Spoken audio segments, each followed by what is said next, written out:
Saint-Esprit. Amen. La grâce de Jésus notre Seigneur, l'amour de Dieu le Père et la communion de l'Esprit Saint soient toujours avec vous et avec votre esprit.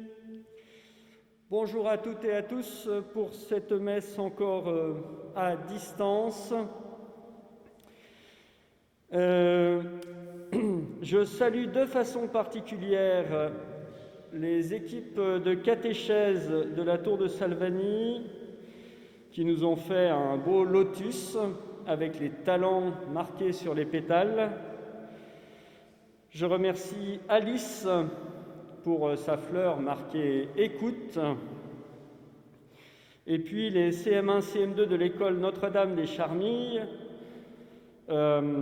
qui nous ont fait aussi des dessins de fleurs avec leurs talents. Voilà, je salue tous et toutes en particulier. Voilà, c'est toujours un peu un moindre mal que de pouvoir célébrer à distance. Donc, dans l'épreuve, comme le dit Monseigneur Dubost, eh bien, nous vivons avec fidélité notre amour pour Dieu et pour nos frères. Nous entrons dans la célébration de l'Eucharistie en reconnaissant que nous sommes pécheurs.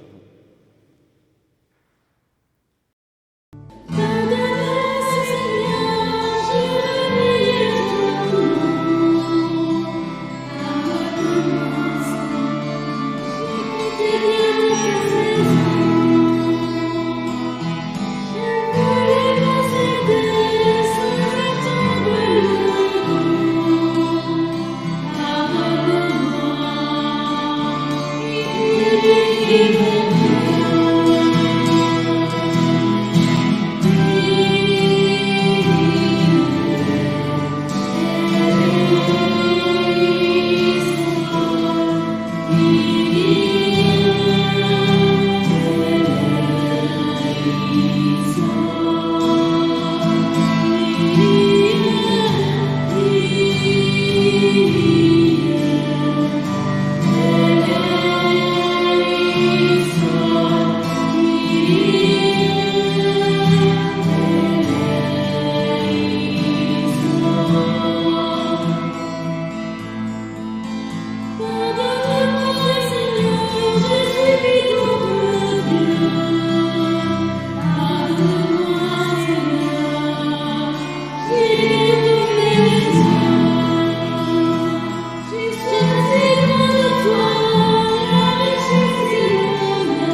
Seigneur.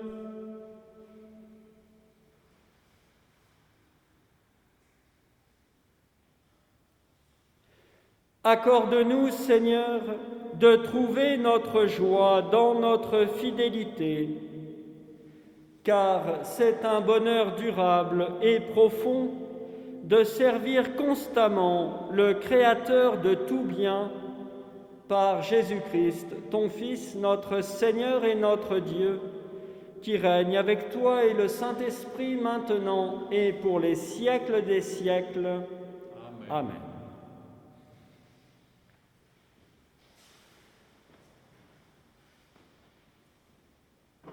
Lecture du livre des Proverbes. Une femme parfaite, qui la trouvera. Elle est précieuse plus que les perles. Son mari peut lui faire confiance, et il ne manquera pas des ressources. Elle fait son bonheur et non pas sa ruine, tous les jours de sa vie. Elle sait choisir la laine et le lin, et ses mains travaillent volontiers. Elle tend la main vers la quenouille, ses doigts dirigent le fuseau, ses doigts s'ouvrent en faveur du pauvre, elle tend la main au malheureux. Le charme a ton peur, et la beauté s'évanouit. Seule la femme qui craint le Seigneur mérite la louange. Célébrez-la pour les fruits de son travail, et qu'aux portes de la ville, ses œuvres disent la louange. Parole du Seigneur.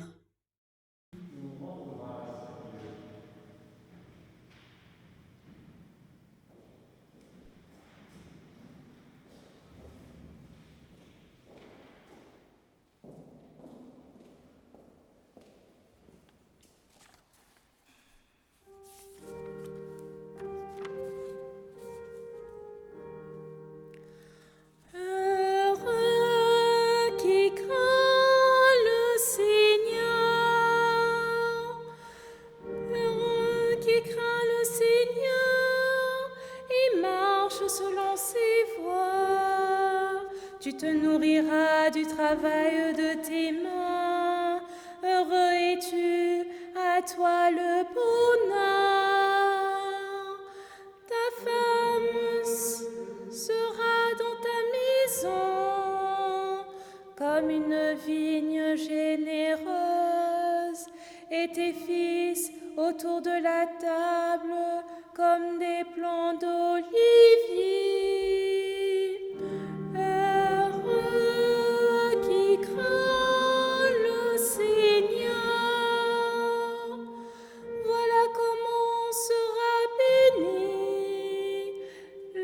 Qui craint le Seigneur.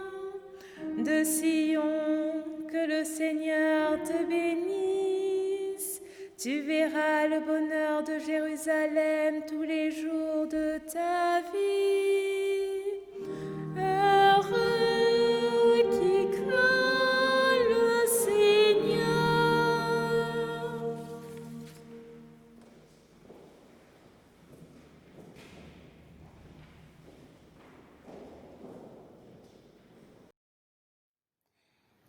Lecture de la première lettre de Saint Paul, apôtre aux Thessaloniciens. Pour ce qui est des temps et des moments de la venue du Seigneur, vous n'avez pas besoin, frères, que je vous en parle dans ma lettre. Vous savez très bien que le jour du Seigneur vient comme un voleur dans la nuit, que les gens diront « Quelle paix, quelle tranquillité !» C'est alors que tout à coup, les catastrophes s'abattra sur eux comme la douleur sur la femme enceinte. Ils ne pourront pas y échapper. Mais vous, frères, comme vous n'êtes pas dans les ténèbres, ce jour ne vous surprendra pas comme un voleur. En effet, vous êtes tous des fils de la lumière, des fils du jour. Nous n'appartenons pas à la nuit et aux ténèbres. Alors, ne restons pas endormis comme les autres, mais soyons vigilants et restons sobres. Parole du Seigneur.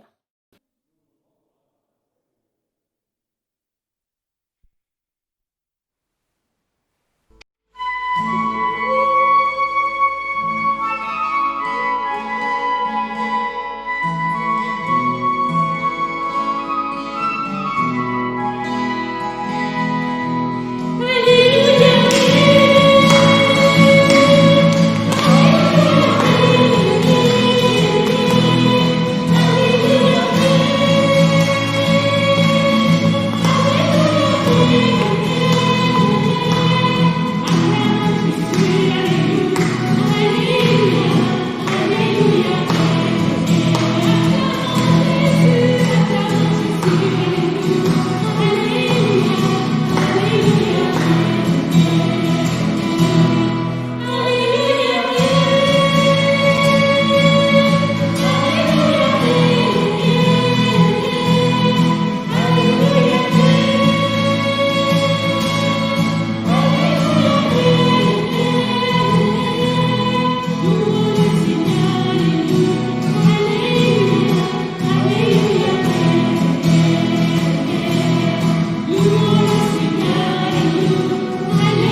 Le Seigneur soit avec vous. Évangile de Jésus-Christ selon saint Matthieu. Gloire à toi, Seigneur.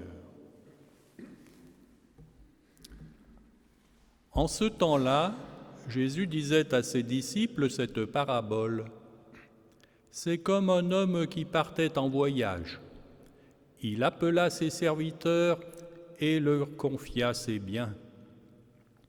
À l'un, il remit une somme de 5 talents, à un autre 2 talents, au troisième un seul talent, à chacun selon ses capacités. Puis il partit.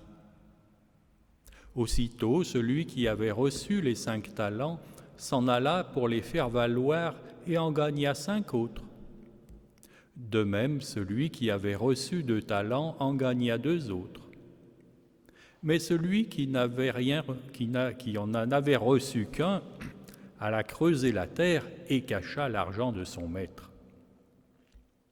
Longtemps après, le maître de ses serviteurs revint et il leur demanda des comptes. Celui qui avait reçu 5 talents s'approcha, présenta 5 autres talents et dit « Seigneur, tu m'as confié 5 talents. Voilà, j'en ai gagné 5 autres. » Son maître lui déclara « Très bien, serviteur bon et fidèle. Tu as été fidèle pour peu de choses, je t'en confierai beaucoup. Entre dans la joie de ton Seigneur. » Celui qui avait reçu 2 talents s'approcha aussi et dit « Seigneur, tu m'as confié 2 talents.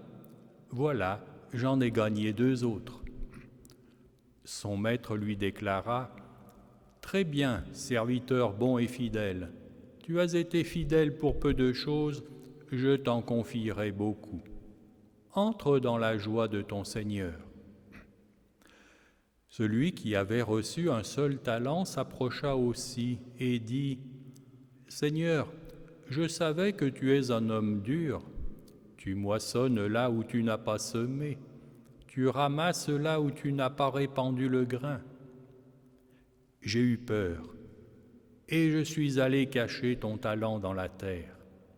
Le voici, tu as ce qui t'appartient. » Son maître lui répliqua « Serviteur mauvais et paresseux, tu savais que je moissonne là où je n'ai pas semé, que je ramasse le grain là où je ne l'ai pas répandu. Alors il fallait placer mon argent à la banque, et à mon retour, je l'aurais retrouvé avec les intérêts. Enlevez-lui donc son talent, et donnez-le à celui qui en a 10. À celui qui a, on donnera encore, et il sera dans l'abondance. Mais celui qui n'a rien se verra enlever même ce qu'il a. Quant à ce serviteur bon à rien, jetez-le dans les ténèbres extérieures. Là, il y aura des pleurs et des grincements de dents. »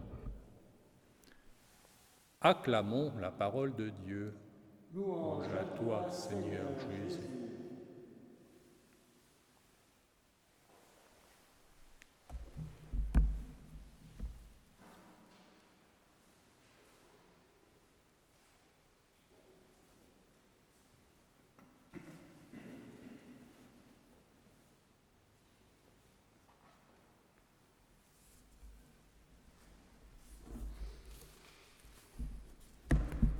Pourquoi le troisième serviteur choisit-il la terre pour cacher ses talents?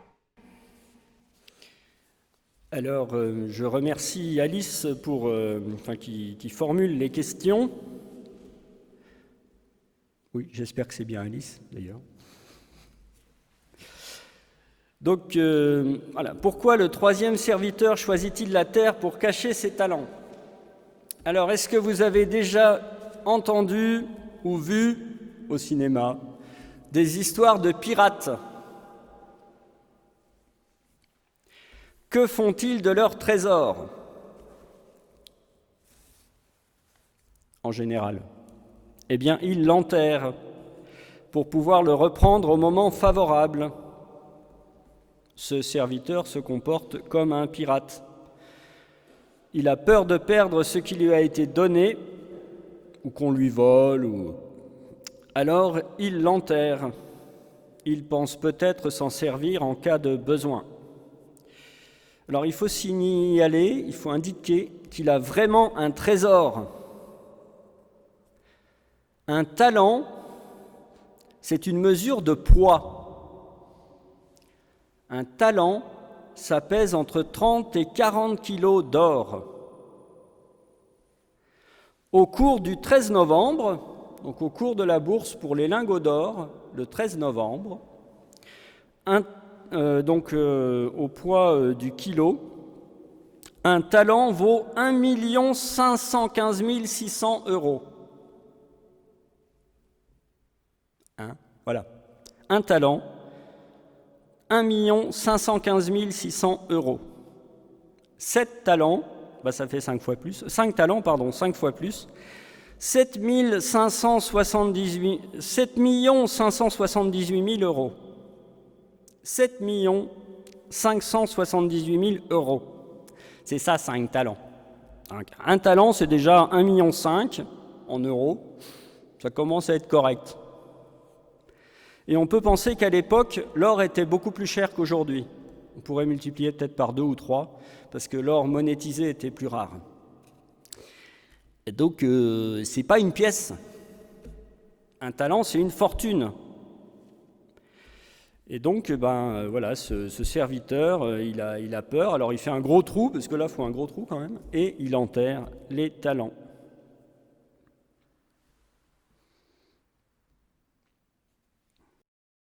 Pourquoi le maître renvoie-t-il le troisième serviteur, alors que ce dernier lui a rendu ce qui a été confié?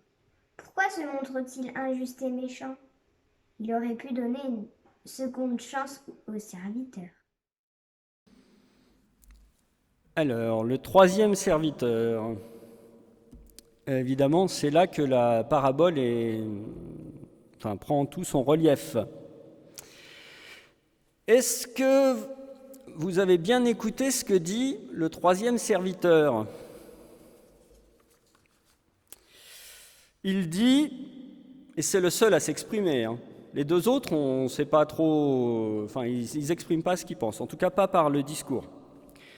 Là, on a « Seigneur, je savais que tu es un homme dur. Tu moissonnes là où tu n'as pas semé, tu ramasses là où tu n'as pas répandu le grain. » Qu'est-ce qu'il est en train de dire à son maître? Il est en train de le traiter directement, en face, de voleur. Tu ramasses là où tu n'as pas semé, tu moissonnes là où tu n'as pas semé. C'est-à-dire, en fait, tu prends ce qui ne t'appartient pas. Tu es un voleur, et du coup, j'ai eu peur de toi. Et donc, il est jugé selon sa propre parole. Alors, peut-être que ce serviteur, qui est le seul à dire, d'ailleurs, que les talents reviennent au maître, il dit, voilà. Je suis allé cacher ton talent dans la terre. C'est le seul à considérer que les talents appartiennent complètement au maître. Alors peut-être que les autres serviteurs ont compris que les talents leur étaient donnés. Ils leur étaient vraiment confiés. Peut-être aiment-ils leur maître, à la différence du troisième. Le troisième, il a peur du maître. Les autres, ils ont visiblement une relation qui est différente. Pour les deux premiers, d'ailleurs, ils les redonnent au maître avec tout ce qu'ils ont gagné en plus. Ils auraient pu dire, tiens, je vais me garder un petit pourcentage pour moi, parce que quand même, j'ai travaillé. Mais non, ils remettent tout. Ils ont tout reçu, ils remettent tout. Qu'ils aient des talents ou pas, c'est pas grave pour eux. Et le troisième, il a vu la valeur du talent et il a pris peur. Et en plus, il s'est fait une fausse idée sur son maître. Il s'est trompé sur le maître. Il a vu que le maître était un homme brutal, voleur, et donc il a eu peur. Donc ce qui compte, c'est pas tellement les talents, c'est la relation au maître. Les 2 premiers serviteurs sont bien d'accord avec le maître, et les talents sont peu de choses. Ce que dit le maître. Voilà. Très bien, serviteur bon et fidèle, tu as été fidèle pour peu de choses, je t'en confierai beaucoup. Qu'est-ce que c'est que 7 578 000 euros? C'est pas grand-chose pour le maître et aussi pour les serviteurs. Donc le 3e serviteur se condamne lui-même et le maître ne peut pas faire grand-chose pour lui parce qu'il est jugé selon ses propres paroles.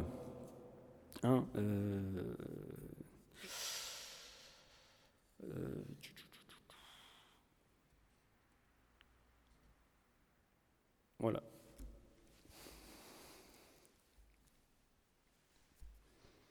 Comment les 2 premiers serviteurs ont-ils trouvé leur nouveau talent?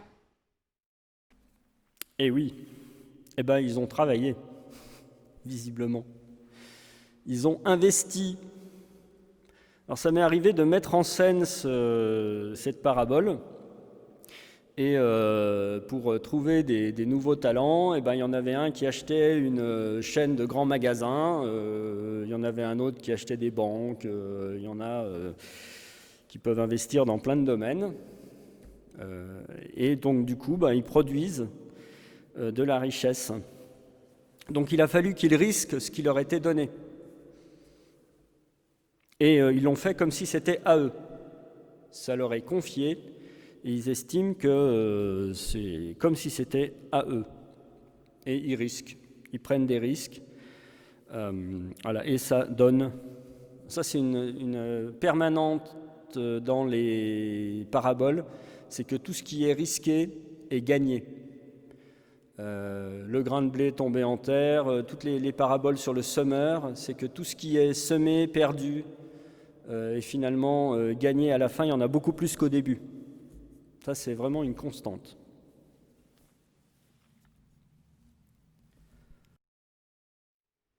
Un serviteur a 5 talents, un autre 2, le dernier un seul. Pourquoi n'ont-ils pas le même nombre de talents? Alors, pourquoi n'ont-ils pas le même nombre de talents? 5 talents, 2 talents, 1 talent. La parabole nous le dit, le maître donne à chacun selon ses capacités. Donc il y en a qui peuvent gérer 5, d'autres 2, le dernier un seul. C'est pas ce qui compte tellement. Alors je me souviens d'un temps spirituel avec les scouts et guides de France où on avait des petites questions auxquelles répondre, et puis des récompenses en fonction des réponses. Et en fait, la règle était un peu trichée, donc on avait tordu un peu les règles pour que la récompense soit aléatoire. Et donc, c'était pas juste du tout.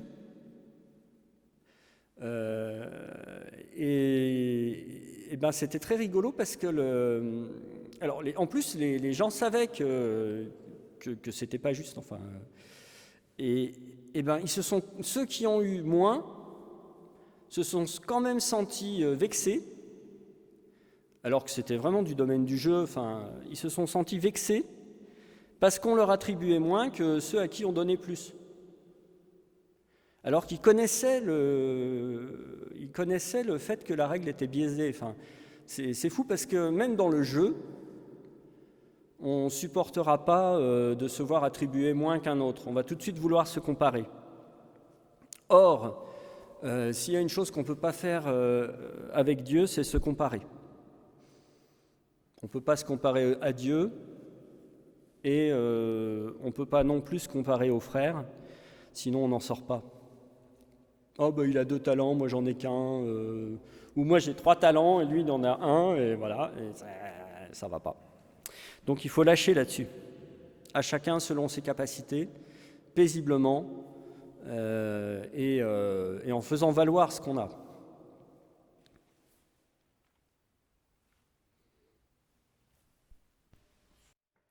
Le troisième serviteur a mal fait les choses en cachant son talent. Pourquoi Dieu le punit dans les ténèbres alors que Dieu aime tout le monde et pardonne? Alors les paraboles sont des énigmes. Il y a toujours une part de l'interprétation qui nous échappe. On ne peut jamais tout comprendre des paraboles. Et souvent, Jésus nous parle du royaume avec la figure d'un maître exigeant. Et alors, nous partons toujours de l'idée que cette figure est celle de Dieu. Mais ce n'est pas sûr. C'est peut-être celle que les hommes projettent sur Dieu. Ou, est-ce que vraiment... soit on croit le troisième serviteur, d'ailleurs, on pourrait aussi... on a tendance à croire sur parole celui qui cause, hein, c'est pour ça qu'on le croit. Mais voilà. Et c'est même pas sûr que la figure de Dieu soit celle du maître. Donc voilà, là il y a une part qui peut peut-être nécessiter d'être davantage développée. La question ici est celle de l'amour et de la confiance que nous avons envers Dieu. Quelle est l'image que nous avons de Dieu ? Est-ce que nous sommes capables de faire confiance gratuitement à Dieu, sans garantie ? Est-ce que nous attendons quelque chose de Dieu ou est-ce que nous l'aimons tout simplement ? De la même façon, nous aimons nos frères sans rien attendre. Il faut que l'amour soit gratuit. Nous aimons alors avec foi.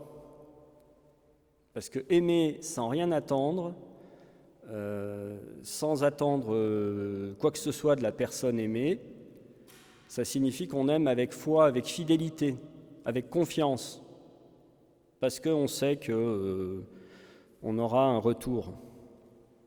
Mais il faut faire confiance. C'est pas pour ça qu'on aime. On n'aime pas pour avoir un retour. Mais en aimant, on sait qu'on s'oriente vers une vie belle et bonne. Mais on le sait dans la confiance. Nous sommes alors capables de risquer le peu de choses que Dieu nous confie, de risquer nos talents, quels que soient les millions que Dieu met entre nos mains.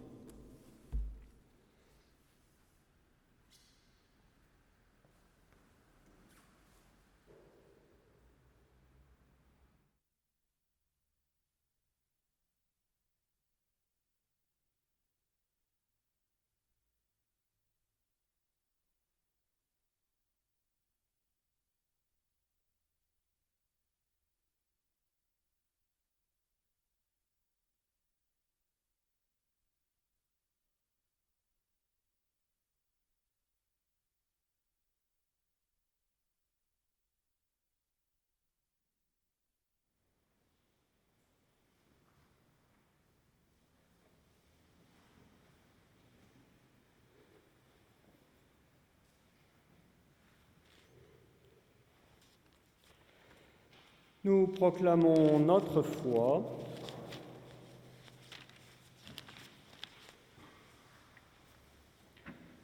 Je crois en Dieu, le Père Tout-Puissant, Créateur du ciel et de la terre, et en Jésus-Christ, son Fils unique, notre Seigneur, qui a été conçu du Saint-Esprit, est né de la Vierge Marie, a souffert sous Ponce Pilate, a été crucifié, est mort et a été enseveli, est descendu aux enfers, le troisième jour est ressuscité des morts, est monté aux cieux, est assis à la droite de Dieu le Père Tout-Puissant, d'où il viendra juger les vivants et les morts. Je crois en l'Esprit Saint, à la Sainte Église catholique, à la communion des saints, à la rémission des péchés, à la résurrection de la chair, à la vie éternelle. Amen. Réunis dans la joie, au moins en famille, dans ce jour où nous fêtons la résurrection du Seigneur, nous faisons monter vers Dieu notre prière en faveur de l'Église universelle et du monde.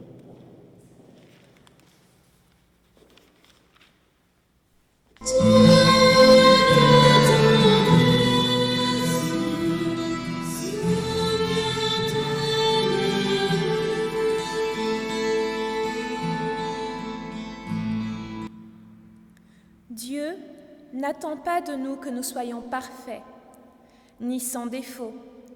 Seigneur, aide-nous à avoir confiance en toi, à découvrir nos talents et à les faire grandir. Seigneur, nous te prions.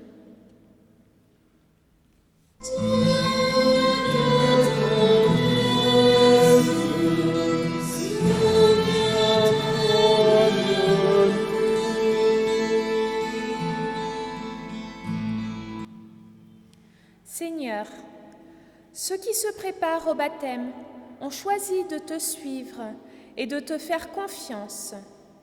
Aide notre communauté, leurs parents, leurs catéchistes à les accompagner dans cette démarche. Seigneur, nous te prions.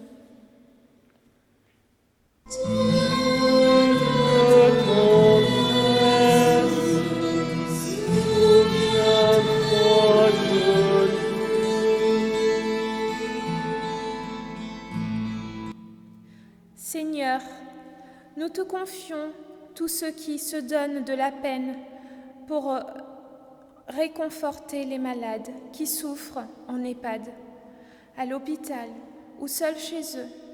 Seigneur, nous te prions.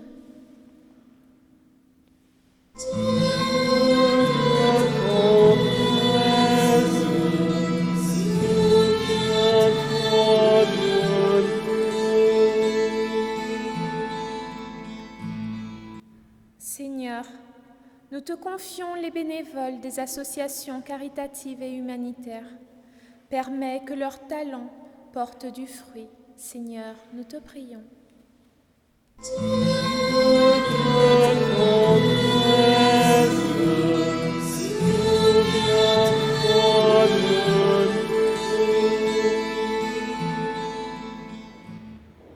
À tes fidèles, Seigneur, tends une main secourable, qu'ils te cherchent de tout cœur et voient exaucer leur juste demande. Par Jésus le Christ, notre Seigneur. Amen.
Prions ensemble au moment d'offrir le sacrifice de toute l'Église pour la gloire de Dieu et le salut du monde. Permets, Seigneur notre Dieu, que l'offrande placée sous ton regard nous obtienne la grâce de vivre pour toi et nous donne l'éternité bienheureuse par Jésus le Christ notre Seigneur. Amen. Le Seigneur soit avec vous. Et avec votre esprit, Élevons notre cœur. nous le tournons vers le Seigneur. Rendons grâce au Seigneur notre Dieu. Cela est juste et bon. Vraiment, il est juste et bon de te rendre gloire, de t'offrir notre action de grâce toujours et en tout lieu, à toi, Père très saint, Dieu éternel et tout-puissant. Ton amour pour le monde est si grand que tu nous as envoyé un Sauveur. Tu l'as voulu semblable aux hommes en toutes choses à l'exception du péché, afin d'aimer en nous ce que tu aimais en lui. Nous avions rompu ton alliance, nous la retrouvons dans l'obéissance de ton Fils. Voilà pourquoi, Seigneur, avec les anges et tous les saints, nous proclamons ta gloire en chantant.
Tu es vraiment saint, Dieu de l'univers, et toute la création proclame ta louange.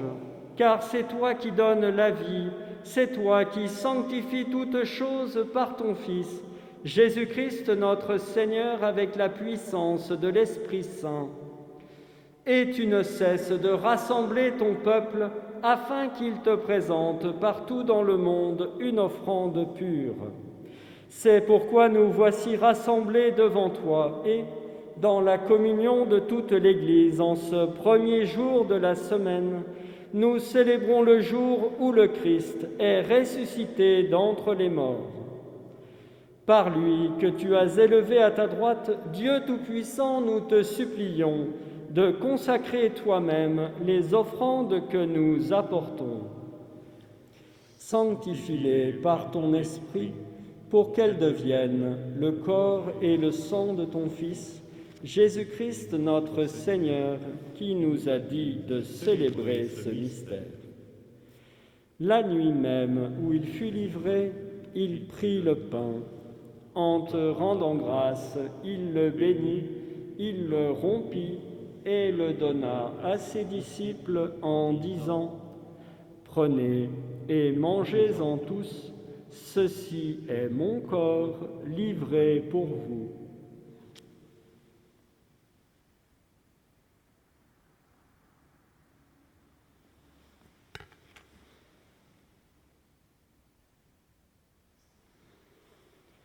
De même, à la fin du repas, il prit la coupe.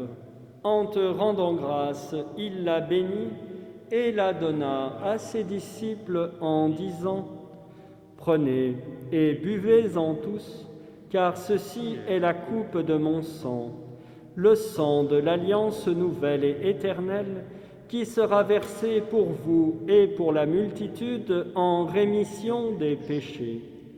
Vous ferez cela en mémoire de moi. »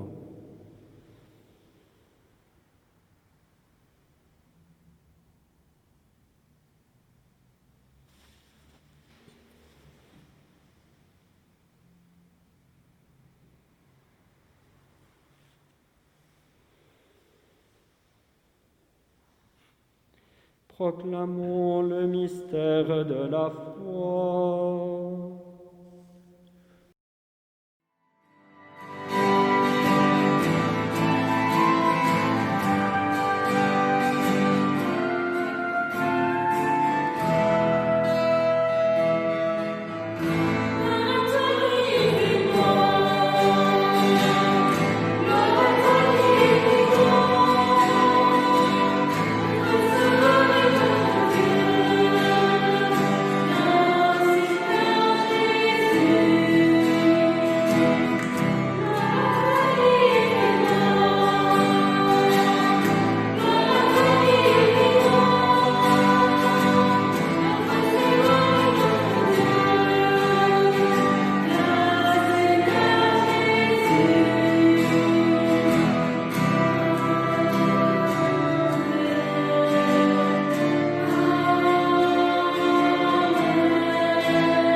En faisant mémoire de ton Fils, de sa passion qui nous sauve, de sa glorieuse résurrection et de son ascension dans le ciel, alors que nous attendons son dernier avènement, nous présentons cette offrande vivante et sainte pour te rendre grâce. Regarde, Seigneur, le sacrifice de ton Église et daigne y reconnaître celui de ton Fils qui nous a rétablis dans ton alliance. Quand nous serons nourris de son corps et de son sang, accorde-nous d'être un seul corps et un seul esprit dans le Christ. Que l'Esprit Saint fasse de nous une éternelle offrande à ta gloire, pour que nous obtenions un jour les biens du monde à venir, auprès de la Vierge Marie, la bienheureuse Mère de Dieu, de Saint Joseph, son époux, des apôtres, les martyrs et de tous les saints qui ne cessent d'intercéder pour nous. Et maintenant nous te supplions, Seigneur, par le sacrifice qui nous réconcilie avec toi, étends au monde entier le salut et la paix. Affermis la foi et la charité de ton Église au long de son chemin sur la terre. Veille sur ton serviteur, le pape François, notre évêque administrateur, Michel Dubo, l'ensemble des évêques, les prêtres, les diacres et tout le peuple des rachetés.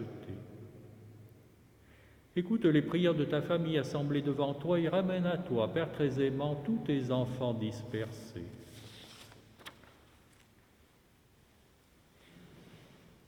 Dans ton Église, nous te prions en particulier pour les jeunes qui auraient dû être confirmés aujourd'hui à Craponne et dont la confirmation est repoussée à une autre date. Pour nos frères défunts, pour les hommes qui ont quitté ce monde et dont tu connais la droiture, nous te prions. En particulier, nous te prions pour Monique et René Valentin, et leur fils Patrick Valentin. Pour Catherine, Jean-Charles et Lucien Chancolon. Pour Marie, Paul et Suzanne Chatignol. Et pour Pierre Protat. Reçois-les dans ton royaume où nous espérons être comblés de ta gloire tous ensemble et pour l'éternité, par le Christ notre Seigneur, par qui tu donnes au monde toute grâce et tout bien.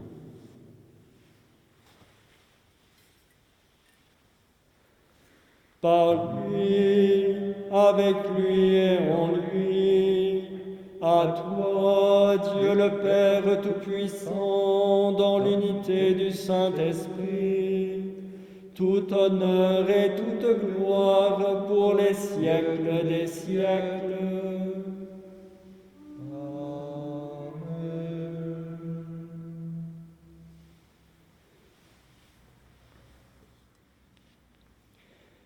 Comme nous l'avons appris du Sauveur, selon son commandement, nous osons dire:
Seigneur Jésus-Christ, tu as dit à tes apôtres: « Je vous laisse la paix, je vous donne ma paix. » Ne regarde pas nos péchés, mais la foi de ton Église. Pour que ta volonté s'accomplisse, donne-lui toujours cette paix et conduis-la vers l'unité parfaite, toi qui règnes pour les siècles des siècles. Amen. Amen. Que la paix du Seigneur soit toujours avec vous et avec votre esprit. Frères et sœurs, chez vous, vous pouvez vous embrasser et voilà. Et donc, n'hésitez pas à partager la paix que le Christ vous donne dans sa charité.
Heureux les invités au repas du Seigneur.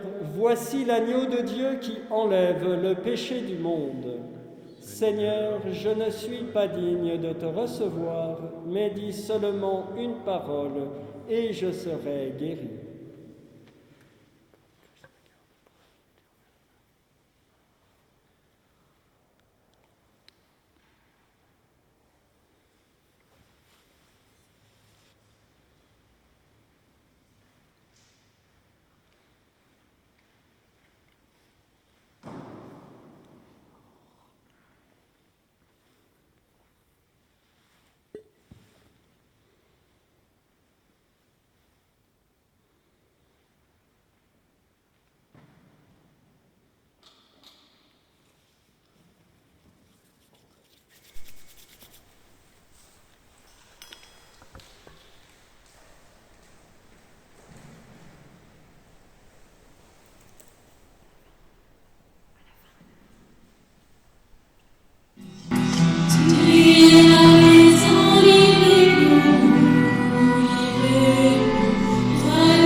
Prions encore le Seigneur.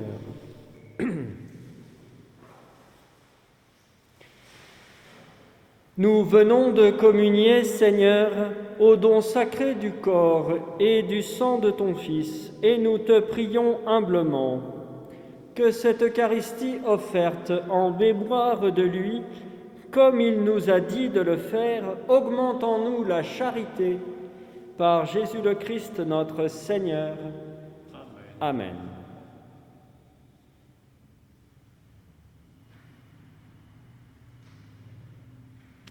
Du côté des annonces, alors j'oubliais de le dire tout à l'heure au moment de l'offertoire, mais vous pouvez faire votre don pour la quête en ligne ou passer par la quête prélevée, ce qui est encore le mieux. Donc nous sommes en communion avec les confirmants qui auraient dû être confirmés à Craponne ce dimanche. Je rappelle que le samedi soir à 18h30, nous nous retrouvons pour un temps de vêpres et partage de la parole de Dieu sur Zoom. Normalement, vous avez dû recevoir le lien. Si vous ne l'avez pas reçu, c'est qu'il y a quelques personnes dont les adresses ne fonctionnent pas. Donc, si vous ne l'avez pas reçu, manifestez-vous. J'ai même laissé mon numéro de téléphone sur le mail, donc voilà. Je remercie Valérie Coltin, enfin toute l'équipe, Caroline Rougiry, etc. Enfin tous ceux qui ont participé. C'était une messe des familles qui aurait dû avoir lieu aujourd'hui, donc c'est un peu comme ça qu'elle a été préparée. Et voilà, je remercie infiniment tous ceux qui se sont engagés dans cette organisation. La mission du Secours catholique est de rayonner la charité chrétienne, de témoigner et d'appeler à la solidarité. Pendant le confinement, le Secours catholique du Rhône est resté en proximité des plus fragiles par le lien fraternel, l'accompagnement des familles pour l'accès au numérique et l'école à domicile, l'accès digne à l'alimentation et différents projets de vacances.